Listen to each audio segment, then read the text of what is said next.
मेरा नाम रागनी है। मेरी उम्र 12 साल थी जब मुझे अगवा किया गया था। मैं बहुत अच्छे घर से ताल्लुक रखती थी। मेरे मम्मी पापा मुझसे बहुत प्यार करते थे। हम अपने मम्मी पापा के 3 बहन भाई थे, खुद से बड़ी एक बहन और मुझसे छोटा एक भाई। मेरी जिंदगी बहुत अच्छी थी। मेरी टीचर्स भी मुझे बहुत प्यार करती थी क्योंकि मैं देखने में बहुत खूबसूरत थी। छोटा कद, गोल मटोल सी, चेहरे पर गुलाबीपन शामिल था, खूबसूरत आंखें थीं। सब कहते थे तुम एक बारबी डॉल हो, और मैं हमेशा इन तारीफों को हासिल करके खूब मुस्कुराती थी। मुझे अपनी तारीफ सुनना बेहिसाब पसंद था। आज सुबह से ही मेरा दिल बहुत अजीब हो रहा था, इसीलिए मैंने मम्मी से मना कर दिया था कि मैं स्कूल नहीं जाना चाहती। मेरा बिल्कुल भी दिल नहीं कर रहा है। लेकिन मेरी मम्मी ने मेरी एक नहीं सुनी थी। वो मेरे सर पर चपत लगाते हुए बोली, ठीक खबरदार, जो तुमने आज बहाना किया मैं तुम्हें बहुत मारूंगी। जल्दी से तैयार हो जाओ, तुम्हारे पापा तुम लोगों को स्कूल छोड़कर आएंगे। जल्दी जल्दी करो। वो ये बोलकर कमरे से चली गई थी, जबकि मेरी दीदी और मेरा छोटा भाई फौरन तैयार होने के लिए खड़े हो चुके थे। लेकिन आज बिल्कुल भी मेरा दिल स्कूल जाने के लिए नहीं कर रहा था, वरना मैं बहुत अच्छी स्टूडेंट थी। हमेशा वक्त पर जाती थी और अपना काम भी वक्त पर करती थी। लेकिन आज मुझे बहुत घबराहट हो रही थी। ऐसा लग रहा था जैसे कुछ होने वाला है। लेकिन मेरी मम्मी मेरी बात सुनने के लिए तैयार ही नहीं थी। मैं भी खड़ी हो गई थी। स्कूल तो जाना जरूरी था। आज मेरा टेस्ट भी था। अगर मैं वो टेस्ट न देती तो मेरी एग्जाम अच्छी नहीं जाती। इसीलिए मैं फौरन खड़ी हो गई थी और बाथरूम की तरफ बढ़ गई थी। यूनिफॉर्म मम्मी पहले ही वॉशरूम में मेरा लटका चुकी थी। वॉशरूम आकर मैंने शावर लिया था और कपड़े बदलकर मैं बाहर आ गई थी। मैं स्कूल यूनिफॉर्म में भी बहुत प्यारी लगती थी। मैंने 2 पोनी बनाई थी और जल्दी जल्दी तैयार होकर बाहर आ गई थी। बैग पहले ही तैयार था जो मम्मी के पास मौजूद था। हम तीनों बहन भाई ने मम्मी के हाथ से नाश्ता किया था। मैं अपनी मम्मी की बहुत लाडली थी, इसीलिए उनसे चिपक कर बैठी हुई थी। मैं उनके गले में अपनी बाहें डालकर बोली थी, मम्मी, आज मेरा बिल्कुल भी दिल नहीं चाह रहा है। पता नहीं क्यों बहुत अजीब महसूस हो रहा है। आज मैं छुट्टी कर लेती हूँ, फिर कभी चली जाऊंगी। जबकि मेरी मम्मी सिर ना में हिलाते हुए बोली, थी ना मेरी लाडो, आज तुम्हारी टेस्ट है, तुमने बहुत मेहनत की है। अगर आज की टेस्ट में पास नहीं होंगी तो फाइनल एग्जाम कैसे दोगी? उनकी बात भी बिल्कुल ठीक थी, इसीलिए मैं चुप हो गई थी। मैंने फिलहाल अपने आप को काबू किया था और मम्मी के गाल पर प्यार करके जल्दी से घर से निकल गई थी। वो हम तीनों को दरवाजे तक छोड़ने के लिए आई थी और हम स्कूल की तरफ रवाना हो गए थे। हमें स्कूल छोड़ने के लिए पापा जाते थे, लेकिन आज उनको ऑफिस जल्दी जाना था, इसीलिए दीदी के साथ हम दोनों बहन भाई ही जा रहे थे। मगर अचानक ही रास्ते में एक गाड़ी हमारे आगे रुक गई थी। दीदी, मैं और छोटा तीनों ही परेशान हो गए थे कि ये लोग कौन हैं। अचानक ही इस गाड़ी में से 2 मोटे मोटे आदमी बाहर आए थे और उन्होंने मेरी दीदी और भाई को छोड़कर सिर्फ मुझे पकड़ लिया था और घसीट कर गाड़ी में डाल दिया था। मैं रोती जा रही थी, चिल्ला रही थी, मुझे छोड़ दो, मुझे छोड़ दो। लेकिन इन लोगों को मेरे हाल पर बिल्कुल भी रहम नहीं आ रहा था। उन्होंने पटखने वाले अंदाज में मुझे गाड़ी में डाला था और तेजी से भगाते हुए ले गए थे। मेरी दीदी और छोटा भाई बहुत दूर तक उनके पीछे आए थे। आवाजें देते रह गए थे कि हमारी बहन को छोड़ दो, वो मासूम है, उसने कुछ नहीं किया। मगर वो लोग न रुके थे और न ही उन्होंने रुकना था।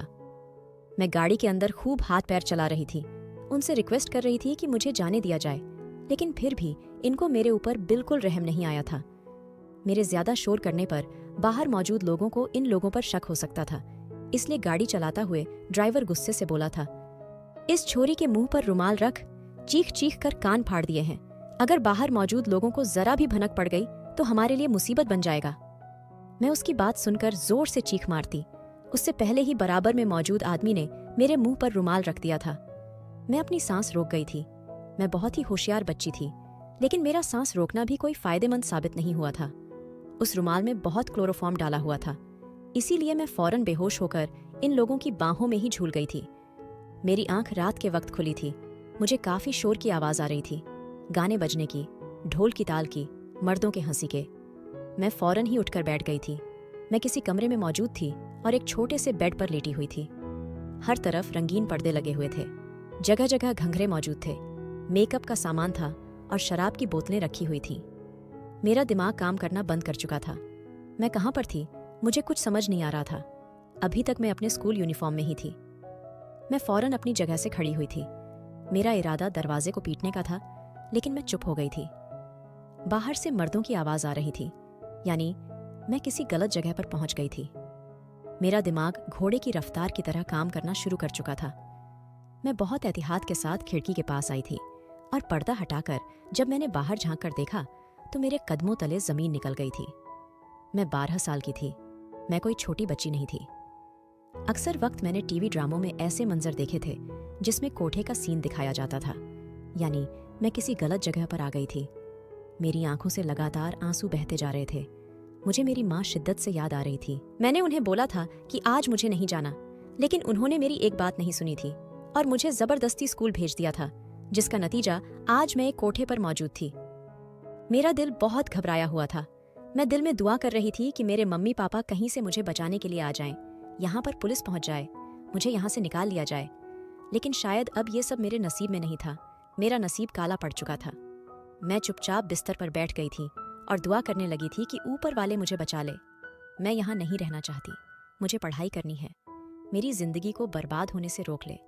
लेकिन शायद अब मेरी दुआ कबूल नहीं होनी थी। वक्त गुजरता जा रहा था और मैं रोते रोते कब गहरी नींद में गई, मुझे कुछ पता नहीं था। अगली सुबह मेरे सर पर कोई खड़ा हुआ, मुझे झंझोड़ कर उठा रहा था। मैंने हल्की हल्की आंखें खोलकर देखा तो सामने ही एक चमकीले कपड़े पहने एक औरत खड़ी हुई थी, मुझे घूर रही थी। मैं फौरन डर कर उठ बैठी थी। वो मुझे देखते हुए बोली थी, ए छोरी, बाहर आ, ताराबाई ने तुझे याद किया है। जबकि मैं दिल ही दिल में ये सोच रही थी कि ये ताराबाई कौन है। वो मेरा हाथ पकड़कर मुझे घसीटने लगी तो मैंने फौरन बोला था, मुझे मुंह धोने दो, मैं अभी उठी हूं। मेरी बात सुनकर उसने हंसी लगाई थी और मेरा चेहरा अपने हाथ में पकड़ते हुए बोली थी, ए छोरी, तेरा मुंह बड़ा खूबसूरत है, इसको धोने की जरूरत नहीं है। चल, ताराबाई का हुक्म है, तुझे जल्दी बाहर लेकर आऊं। वो बहुत ही गंदी जबान बोल रही थी। मुझे इस औरत से बहुत तकलीफ हो रही थी, मगर मैं कुछ बोल नहीं सकती थी। उसने अपने चेहरे पर मेकअप की कई तह सजाई हुई थी और एक भारी कपड़ा पहना हुआ था। उसको लग रहा था कि वो खूबसूरत है, लेकिन वो बहुत बदसूरत लग रही थी। वो मुझे घसीट कर बाहर लाई थी और ताराबाई के कदमों में फेंकते हुए बोली थी, बाई, ये है वो छोरी जो कल राकेश ने भेजी है। मैंने अपना सिर उठाया था। एक तख्त लगा हुआ था जिस पर एक औरत बैठी हुई थी जो काफी सेहतमंद थी। कपड़े बहुत ही घटिया थे, जिसे देखकर मेरी आंखें झुकी हुई थीं। उसने साड़ी पहनी हुई थी, लेकिन कुछ इस अंदाज में कि उसका सारा शरीर अय्यां हो रहा था। वो मेरा चेहरा छूते हुए बोली थी, छोरी, तू बड़ी खूबसूरत है, इससे तो मैं खूब कमाऊंगी। ये बोलते ही उसने हंसी लगाई थी, जबकि मुझे खौफ आ रहा था। मैं उसके आगे हाथ जोड़ते हुए बोली थी, मुझे मेरे मम्मी पापा के घर जाना है, मुझे स्कूल जाना है, मुझे यहाँ नहीं रहना, मुझे छोड़ दें। आप लोग कौन हैं? ये गंदी जगह है। मैं और कुछ कहती, उससे पहले ही ताराबाई ने जोर से थप्पड़ मेरे मुंह पर दे मारा था और मेरा चेहरा अपनी गिरफ्त में दबोचते हुए बोली थी, ए छोरी, मेरी रोजी रोटी को अगर तूने गंदा बोला तो मैं तेरी यही कब्र बना दूंगी। अपनी जबान को बंद रख, मेरे सामने कोई भी बकवास नहीं कर सकता है। मेरा पैर दबा, फिर सोचती हूँ तेरा क्या करना है। मैं रोते हुए अपनी जगह से खड़ी हुई थी। उनके हाथ की उंगलियां मेरे गाल पर छप गई थीं। मेरी आंखों से आंसू बह रहे थे, लेकिन मैं बहुत बेबस थी। इन लोगों के ही रहम और करम पर थी। मैं चुपचाप उनके पैर दबाने लगी थी, जबकि ताराबाई मुझे ही देख रही थी। मेरी आंखों से टप टप आंसू गिर रहे थे। थोड़ी देर बाद ताराबाई ने एक जोर की लात मुझे मारी थी और गुस्से से चिल्लाते हुए बोली थी, ऐसा भी मैंने तेरे साथ क्या कर दिया जो तू इतने आंसू बहा रही है? खामोश हो जा। ए चमेली, जरा इसके लिए नाश्ता बना। मैंने इसके बारे में सोच लिया है कि मुझे क्या करना है। ताराबाई के बराबर में ही एक खूबसूरत लड़की खड़ी हुई थी। उसने भी एक बहुत ही चमकीला कपड़ा पहना हुआ था। तकरीबन यहाँ मौजूद हर आदमी खूबसूरत तर्ज के कपड़ों में मौजूद था, लेकिन मुझे ऐसे कपड़ों से घिन आ रही थी। चमेली फौरन ही ताराबाई के हुक्म पर किचन में चली गई थी। मैं जमीन पर ही बैठी बहुत उदास थी। मैंने अपने आंसुओं पर काबू पा लिया था, क्योंकि अक्सर मेरी दादी माँ कहती थी, जो लोग रोते हैं वो बज़दल कहलाते हैं, और ये दुनिया इतनी जालिम है कि रोने वाले इंसान को और ज्यादा रुलाती है। इसलिए कभी भी किसी के सामने रोकर अपनी कमजोरी को जाहिर नहीं करना। मैं अपने आप को काबू कर चुकी थी, लेकिन कुर्सी पर बैठी औरत मुझसे ज्यादा तजुर्बेकार और होशियार थी। थोड़ी देर बाद खाना मेरे सामने रख दिया गया था। मैं ताराबाई की तरफ देखते हुए धीमी आवाज में बोली थी, ताराबाई, मैंने मुंह नहीं धोया, ब्रश नहीं किया, मैं बाथरूम चली जाऊं। ताराबाई मेरी बात पर जोर से हंसी थी और सिर हाँ में हिलाते हुए बोली थी, ए चमेली, छोरी को ले जाकर उसका नाजुकपन जरा दूर कर। जबकि मैं हैरान थी कि ये किस तरह की बातें कर रही हैं, जबकि चमेली के होंठों पर मुस्कान आ गई थी और वो मेरा हाथ पकड़ने लगी थी। मैं फौरन ही अपना हाथ पीछे कर चुकी थी और ताराबाई की तरफ देखते हुए बोली थी, जैसा आप बोलेंगी वैसा ही होगा, मैं ऐसे ही ये नाश्ता कर लूंगी। ताराबाई मेरी बात पर जोर से हंसी थी और सिर हिलाकर सीधी होकर बैठ गई थी। अब वो चमेली की तरफ मुड़ गई थी। उससे न जाने कौन कौन सी बातें पूछ रही थीं जो मुझे बिल्कुल भी समझ नहीं आ रही थी। वो लोग मेरे लिए नाश्ते में एक पराठा और चाय लाए थे। नाश्ता कर लेने के बाद मैं वो सामान उठाकर किचन की तरफ जाती। उससे पहले ही ताराबाई ने मेरा हाथ पकड़ लिया था और चमेली को आवाज देते हुए वो सामान उठाने की ताकीद की थी और मुझे अपने बराबर में बिठाते हुए बोली थी, तू बालिग नहीं हुई, वरना तुझे अभी कोठे पर बिठाकर अपना कोठा चमका लेती, लेकिन तू भविष्य की बड़ी तगड़ी पार्टी है, इसीलिए मैं तुझे 18 साल तक कुछ नहीं होने दूंगी। तू मेरे साथ रहेगी, मेरी छत्रछाया में, लेकिन अगर तूने कभी भी होशियारी करने की कोशिश की या मेरी इजाजत के बिना इस कोठे से भागी तो याद रखना, मैं तेरी चमड़ी उधेड़ दूंगी। तेरा नाम आज से गुलबानो है। मैं बेखौफ बोली थी, मेरा नाम रागनी है, आप मुझे गलत नाम क्यों दे रही हैं? आपने मुझसे मेरे बारे में कुछ भी नहीं पूछा। ताराबाई ने एक निगाह मेरे अस्तित्व पर डाली थी और मेरा जबड़ा पकड़ते हुए बोली थी, मेरे हुक्म को तूने नहीं सुना तो मैं तुम्हें मार दूंगी, पर तुम मेरे लिए एक महंगी लड़की हो। और मैं चुप हो गई थी।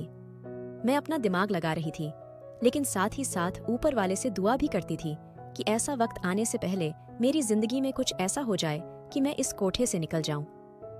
यहाँ की रहने वाली हर लड़की अपनी जिंदगी से समझौता कर चुकी थी, लेकिन मैं अपनी जिंदगी से समझौता किसी कीमत पर नहीं करना चाहती थी।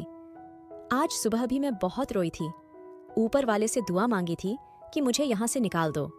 और कहते हैं ना, कुछ दुआएं आपके लिए इतनी ताकत रखती हैं कि वो झट पूरी हो जाती है। वक्त गुजरता जा रहा था और मैं 18 की हो गई थी।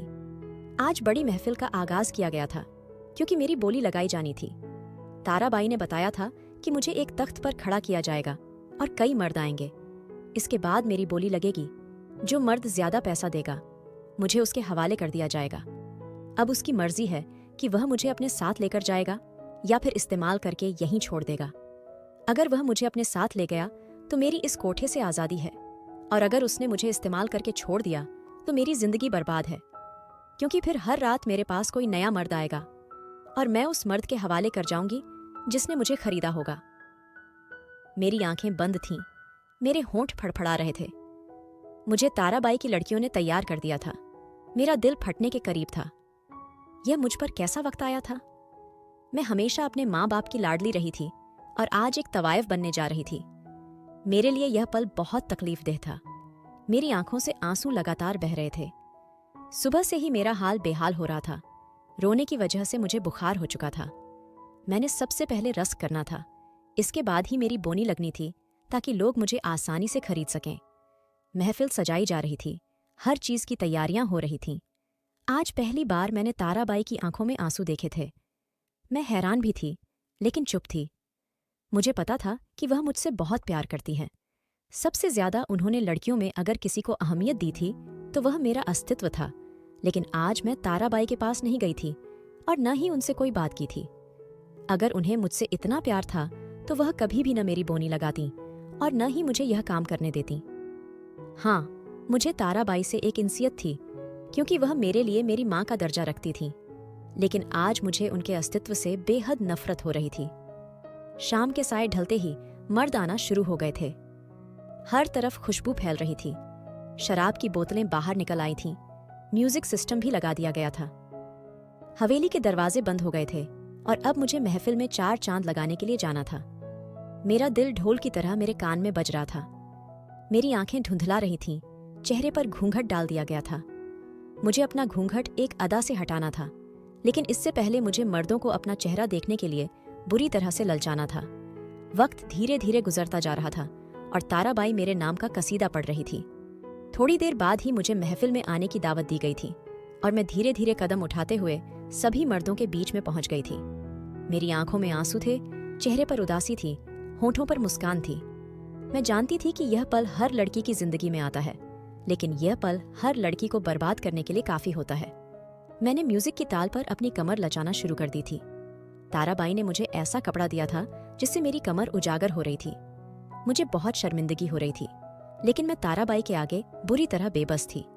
मैंने पैरों में घुंघरू पहन रखे थे जो मेरी हर हलचल पर उस हॉल में हलचल पैदा कर रहे थे। मेरी हर लचक पर मर्दों की आवाज गूंज रही थी। सभी की तरफ से दबाव बढ़ रहा था कि मैं घूंघट हटाऊं, लेकिन मैंने भी ठान लिया था कि अभी नहीं हटाऊंगी जब तक मैं अपना आप यहाँ पर बेहतर महसूस न कर लूं। वक्त गुजरता जा रहा था और वहां मौजूद हर एक की दिलचस्पी मैंने बढ़ा दी थी। काफी देर बाद जब आखिरी पल बाकी रह गए थे, तब ताराबाई की तरफ से भी मुझे आवाज आई थी, ए छोरी, घूंघट हटाओ। मैंने ऊपर वाले का नाम लिया और एक अदा से अपना घूंघट हटा दिया था, बल्कि चुनरी ही दूर फेंक दी थी। मेरा यह करना था कि सभी मर्द हद से ज्यादा पागल हो गए थे और दीवाना होकर मेरी तरफ लपकने की कोशिश करने लगे थे, लेकिन ताराबाई ने सबको पहले ही समझा दिया था कि कोई इस छोरी को हाथ नहीं लगाएगा जब तक उसकी बोली नहीं लग जाती। मेरा हुस्न देखकर सभी की आंखें फटी रह गई थीं और मैंने अब अपने रस्क का समापन कर दिया था और झुककर अपनी तारीफ प्राप्त की थी और सीधे कमरे में आ गई थी। कमरे में आते ही मैं घुटनों के बल जमीन पर गिर पड़ी थी। मेरा दम निकलने के कगार पर आ गया था। मैंने कभी नहीं सोचा था कि मैं ऐसी जिंदगी बिताऊंगी जिसमें सिर्फ और सिर्फ जिल्लत होगी। आज जो कुछ मैंने सहा था उसे शब्दों में बयान नहीं कर सकती थी। मेरी हालत एक ऐसे इंसान की तरह हो रही थी जो मौत मांग रहा था, लेकिन उसे मौत नहीं आ रही थी। मैं चीख चीख कर रोई थी। मेरी आंखों से आंसू बह रहे थे। मेरे होठों से ताराबाई और इस कोठे के लिए बद्दुआएं निकल रही थीं। लेकिन शायद यह सब मेरी बेवकूफ़ी थी, क्योंकि मुझे पता था एक न एक दिन मेरे साथ यह सब होना है। क्योंकि यहाँ मौजूद कोई भी लड़की ताराबाई के दिल के कितने ही पास क्यों ना हो, उसके साथ यह सब होकर ही रहता है। लेकिन वह रात मेरे लिए बहुत यातनादायक थी। अगले सुबह जब मैं जागी तो मेरा सिर बुरी तरह से दर्द कर रहा था। देर रात तक सोने की वजह से मेरी हालत काफ़ी खराब हो गई थी। मेरे पास ही मेरी सहेलियां बैठी हुई थीं, मेरे सिर पर पट्टी रख रही थीं। थोड़ी देर बाद मेरी आंख खुली तो ताराबाई भी कमरे में मौजूद थी। मुझे परेशान निगाहों से देख रही थी। वह मेरे पास आई और मेरा सिर सहलाते हुए बोली थी, ए मेरी चंदा, क्या हुआ?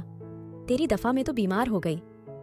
उन्होंने इशारे से सब लड़कियों को कमरे से बाहर भेज दिया था, जबकि मैं उनसे मुख मोड़े बैठी हुई थी।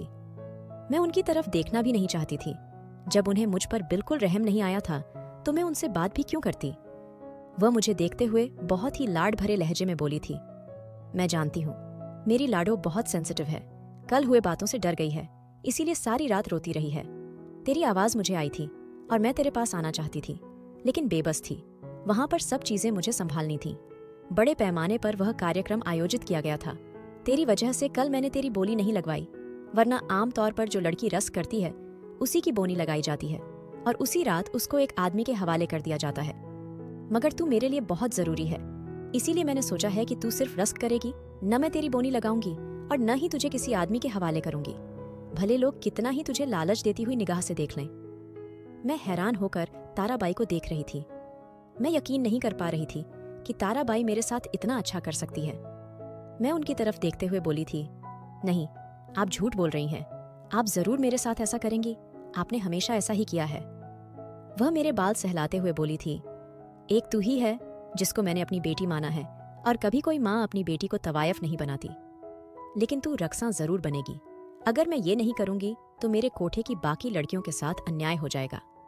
मैंने तुझ पर अपना बहुत पैसा लगाया है। देख गुलबानो, मुझे तेरी तरफ से अब और कोई शिकायत नहीं चाहिए, और अगर मुझे पता चला कि तू रोई है तो मैं कभी तुझे माफ नहीं करूंगी, बल्कि तुझे तवायफ बना दूंगी। उनकी बात सुनकर मैं तुरंत उठकर बैठ गई और उन्हें गले लगाते हुए बोली थी, ताराबाई, आप बहुत अच्छी हैं, आप जैसा कोई नहीं, मैं आपकी हमेशा शकरगुजार रहूंगी। आपका बहुत बहुत धन्यवाद। वह मेरा कंधा थपथ पाकर कमरे से बाहर चली गई थी। मेरा दिल बाग बाग हो गया था। मुझे यकीन नहीं हो रहा था कि मैं इतनी आसानी से इतनी बड़ी मुश्किल से बाहर निकल आई हूँ, लेकिन मुझे ये मालूम नहीं था कि ताराबाई ये तो मेरे लिए कर चुकी है, मगर वह अपनी लालची स्वभाव को कभी नहीं भूल सकती। हाँ, वह मुझसे प्यार करती थी, यह बात सच है, और मुझे यह भी पता था कि उनकी मोहब्बत में मेरे लिए बिल्कुल भी कोई मिलावट नहीं है। मगर दौलत एक ऐसी चीज है जो इंसान को बर्बाद कर देती है, और यही ताराबाई के साथ होने वाला था, और वह मुझे बर्बाद करने वाली थी। वक्त गुजरता जा रहा था और मैं हर रोज महफिल सजाकर रस्क करती थी। अब मुझे शर्म नहीं आती थी, क्योंकि मुझे मालूम था कि न मेरी बोनी लगाई जाएगी और न ही मुझे खरीद कर कोई ले जाएगा। बस मुझे नाचना है और इन सब का दिल लुभाना है। वक्त गुजरता जा रहा था और मेरी उम्र 24 साल हो गई थी। मैं बहुत बड़ी रकासी बन गई थी। दूर दराज से लोग मेरा नाच देखने के लिए आते थे। मेरी बहुत कीमत लगाई जाती थी। ताराबाई मेरे रकस से ही इतना कमा लेती थीं कि उन्हें मेरी बोनी लगवाने की जरूरत ही नहीं थी। वैसे भी मेरा हुस्न उन्हें चाहिए था, और अगर वह मुझे किसी आदमी के हवाले करतीं तो वह आदमी मेरा हुस्न खराब कर देता। वक्त गुजरता जा रहा था और आज सुबह से ही मेरा दिल अजीब हो रहा था। मैंने यह बात ताराबाई को भी बताई थी, मगर वह तो अपने नोट बनाने में व्यस्त थीं।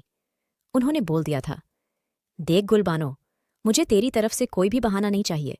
आज तुझे रकस करना है। बड़ी बड़ी हस्तियां आ जाएंगी। अगर तेरी तरफ से मुझे कोई भी शिकायत मिली तो मुझसे बुरा कोई नहीं होगा। जबकि न जाने क्यों मुझे ऐसा लग रहा था जैसे आज कुछ होगा, कुछ अजीब, बहुत खतरनाक। लेकिन क्या यह मुझे मालूम नहीं था? मैं बचपन से ही थोड़ी अलग इंसान थी।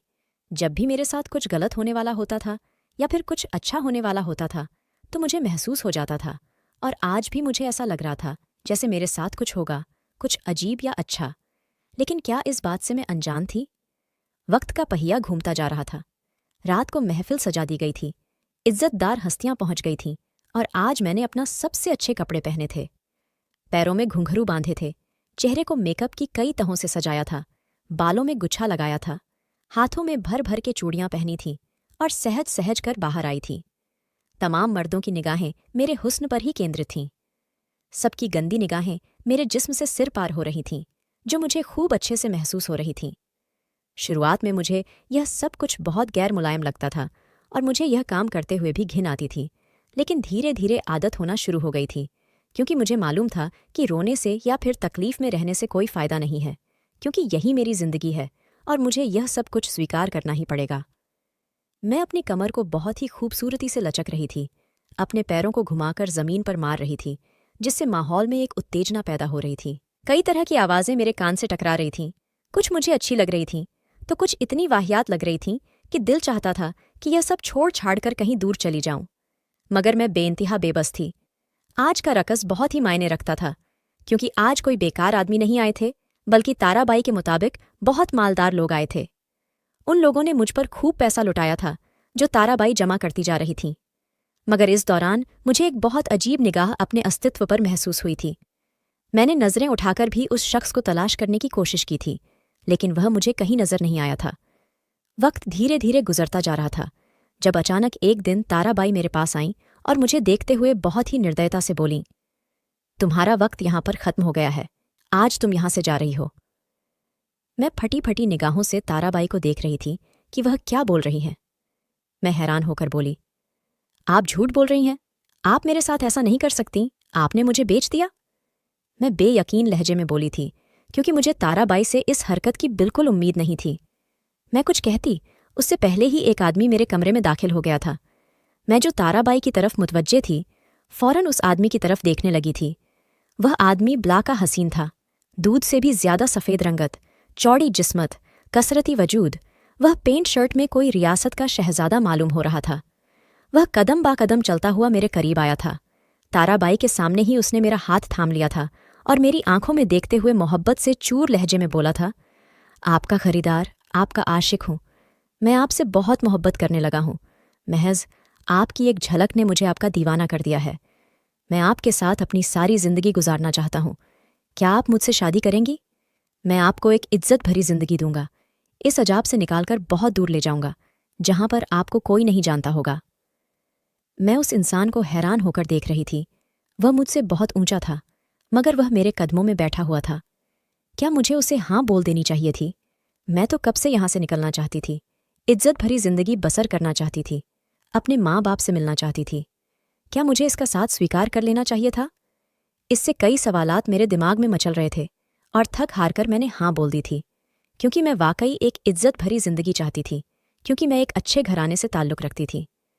मेरी बात सुनकर वह आदमी मुस्कराया था और ताराबाई की तरफ देखते हुए बोला था, आपने कहा था कि यह राजी नहीं होंगी, मगर यह राजी हो गई हैं। अब यह हमारी हैं। जबकि ताराबाई मुस्कुराई थी और मेरे सर पर हाथ रखते हुए बोली थी, सदा सुहागन रहो, यह हमारी बहुत ही नाज से पली लड़की है। आप हमारी बच्ची को बिल्कुल तकलीफ नहीं देंगे साहिब। जबकि वह फौरन बोले थे, आपको शिकायत नहीं मिलेगी, हम आज ही इन्हें लेकर जा रहे हैं। जबकि ताराबाई फौरन बोली थी, और शादी? वह आदमी बोला था, वह हम कर लेंगे, आपको टेंशन नहीं लेनी है। मैं तो फूलों नहीं समा रही थी। मैं जल्दी से खड़ी हो गई थी और अपना सामान बांधने लगी थी, मगर उसने मना कर दिया था तो कहने लगा, यहाँ की हर चीज़ यही छोड़ दो, बस यहाँ की एक अनमोल चीज़ मैं अपने साथ लेकर जा रहा हूँ, यही काफ़ी है। एक पल के लिए मुझे उसकी यह अदा बुरी लगी थी, लेकिन मैं खामोश रही थी। वह मुझे लेकर अपने घर की तरफ गमजन हो गया था। उसने रास्ते में बताया था कि वह एक वकील है और उसने आज मेरे लिए बहुत बड़ा सरप्राइज प्लान किया है। उसने ताराबाई को मेरे लिए 2 करोड़ दिए थे, तभी ताराबाई मुझे उसके हवाले करने के लिए राजी हो गई थी। मैं हैरान थी, क्या वह इतना अमीर इंसान था? मुझे इंतहा से ज्यादा हैरत हो रही थी। न जाने क्यों मुझे अब इस आदमी पर शक होने लगा था। दिल किया कि मैं अभी उसे बोल दूं, मुझे तुम वापस मेरे कोठे पर छोड़ आओ, वहां पर मैं रकस करके अपनी जिंदगी बसर कर लूंगी। लेकिन मैं कुछ बोल नहीं पा रही थी। उसकी शख्सियत ही ऐसी थी कि मैं बिल्कुल चुप थी। मेरे साथ क्या हो रहा था खुद नहीं जानती थी। वह आदमी थोड़ा ममफरत था, सबसे अलग। वह मुझे लेकर सीधा अपने घर आ गया था। वह घर नहीं, बल्कि कोई आलीशान महल था। उसने मुझे बहुत एहतियात से अपनी गाड़ी से उतारा था और मेरा हाथ थामकर उस घर में दाखिल हो गया था। सामने ही काले कोट में कई औरतें खड़ी हुई थीं। एक पल के लिए मैं सहम गई थी और उस आदमी के पीछे हो गई थी। इतनी सारी औरतों को देख न जाने क्यों मुझे खौफ आ रहा था। उसने मेरे घेरे अपना हाथ फैलाया था और मुझे अपने साथ लगाते हुए बोला था, आपको डरना नहीं है, आपके लिए एक बहुत बड़ा सरप्राइज है, इन्हें लेकर जाओ और मैं अभी आता हूं। यह बोलकर उन्होंने मुझे उन औरतों के हवाले कर दिया था, जबकि वह मुझे किसी शहजादी की तरह थामकर ऊपर की तरफ बढ़ चुकी थी। मेरा दिल बहुत बुरी तरह घबराहट महसूस कर रहा था। मैं दुआ कर रही थी कि मेरे साथ अब कुछ न हो। मैंने अपनी जिंदगी में बहुत कुछ बर्दाश्त कर लिया है। मुझे अब सुकून चाहिए, लेकिन मुझे मालूम ही नहीं था कि मेरा सुकून तो अब खराब होने वाला है। मेरी जिंदगी इस कदर मुश्किल में आने वाली थी। जैसे ही ऊपर वाले कमरे में आई तो सामने का मंजर देखकर चीख पड़ी थी। मेरे रोंगटे खड़े हो गए थे। मुझे यकीन नहीं हो रहा था जो मैं देख रही हूं वह हकीकत पर आधारित है। सामने ही मेरी बहन की तस्वीर लगी हुई थी और उस पर माला चढ़ी हुई थी। इसका मतलब था कि मेरी बहन अब इस दुनिया में नहीं है। यह उसकी बचपन की तस्वीर थी। मैं 12 साल की उम्र में उससे जुदा हुई थी और आज कई साल बाद उसी तस्वीर में देख रही थी जो हमने एक दूसरे की बनाई थी। मैं कुछ कहती उससे पहले ही वह तमाम औरतें बाहर चली गई थीं। मैं जमीन पर बैठी बिलक बिलक कर रो रही थी। मैं तो अपने परिवार से मिलना चाहती थी और यह सब क्या हुआ था? तब अचानक कमरे में वही आदमी दाखिल हुआ था। उसके हाथ में एक छोटा सा बच्चा था। वह मेरे आगे करते हुए बोला था, यह औरत मेरी पत्नी थी, मगर डिलीवरी के वक्त उसका देहांत हो गया और यह हमेशा हमेशा के लिए मुझे अकेला छोड़कर चली गई। मगर यह छोटा सा फूल मेरे हाथ में दे गई। मरने से पहले उसने मुंह से कहा था कि मैं आपसे वादा लेकर इस दुनिया से जा रही हूं। आप मेरी बहन को तलाश करेंगे और उसे एक अच्छी जिंदगी देंगे और मेरे बेटे की परवरिश मेरी बहन करेगी। आप मुझसे वादा करें कि आप मेरी बहन से शादी करेंगे। मैं काफ़ी टाइम से तुम्हें तलाश कर रहा हूं, तुम्हें बहुत ढूंढा। तब कहीं जाकर मुझे पता हुआ था कि तुम इस कोठे पर हो। मुझे काफ़ी अरसा लग गया, पूरे 2 साल। अब मुझे अच्छा लग रहा है कि मैंने तुम्हें तलाश कर लिया। आज मेरी पत्नी की आत्मा भी तुम्हें यहाँ देखकर खुश हो गई होगी। यह बात सुनकर मैंने उस बच्चे को अपनी गोदी में लिया था और उसको चुमने लगी थी। क्या वक्त इस तरह भी बदल सकता है? मैं हैरत के समंदर में डूब गई थी। मैंने उसी पल उनका हाथ थाम लिया था और वादा किया था कि मैं अपनी बहन की इस ख्वाहिश को लाजमी पूरा करूंगी। उसके बेटे को मैंने अपना बेटा मान लिया था। मेरी बहन के पति का नाम राजवीर था और वह एक बड़े वकील थे। उनकी बहुत पहचान थी, इसी वजह से मैं उन्हें हासिल हो गई थी। उन्होंने उसी दिन मुझसे शादी की थी और हम दोनों ने एक नई जिंदगी का आगाज किया था। हाँ, मेरे दिल में एक चुभन होती थी कि जिस इंसान से मैंने शादी की है वह पहले ही किसी और की मोहब्बत में गिरफ्तार है। लेकिन फिर मैं यह सोचकर अपना सिर झटक देती थी कि इसी आदमी की वजह से मैं इस नर्क से बाहर आई हूं। मगर धीरे धीरे जैसे जैसे वक्त गुजरता गया उनको मेरी शख्सियत में दिलचस्पी होने लगी थी और वह मुझसे मोहब्बत करना शुरू हो गए थे। मैंने अपनी बहन के बेटे को बहुत प्यार से पालना शुरू किया था। वह मुझे बिल्कुल अपनी औलाद लगता था और भला मैं उससे मोहब्बत क्यों न करती। आखिरकार मैं उसकी मासी थी। मैंने उसको अपने सीने से लगाया हुआ था और उसको हमेशा एक ही बात कहती थी कि मैं ही तुम्हारी माँ हूं, कभी मुझे धोखा न देना। वह कुछ ही दिनों में मुझसे बहुत अटैच हो गया था और मेरे पास ही ज्यादातर रहता था। राजवीर बहुत व्यस्त रहते थे, लेकिन इसके बावजूद भी वह मुझे वक्त देते थे और मेरे लिए यही सब कुछ काफ़ी था। शादी की पहली रात ही उन्हें मालूम हो गया था कि मैं अभी तक मैंने अपनी इज्जत बचा कर रखी हूँ। मैंने उन्हें बताया था कि मैं महज डांस करती थी। इसके अलावा आज तक मैं किसी गैर मर्द के करीब नहीं गई और किसी गैर मर्द ने मेरे हुस्न को हाथ भी नहीं लगाया। यह सुनकर वह बहुत खुश हुए थे। अब मैं राजवीर और अपने बेटे के साथ एक खुशहाल जिंदगी बिताकर रही हूँ। कुछ दिन बाद मेरे घर में एक और खुशी आने वाली है, जिसकी वजह से मैं और खुश हो गई हूँ। दोस्तों, वीडियो कैसा लगा कमेंट करके ज़रूर बताएं। वीडियो को लाइक और चैनल को सब्सक्राइब ज़रूर करें।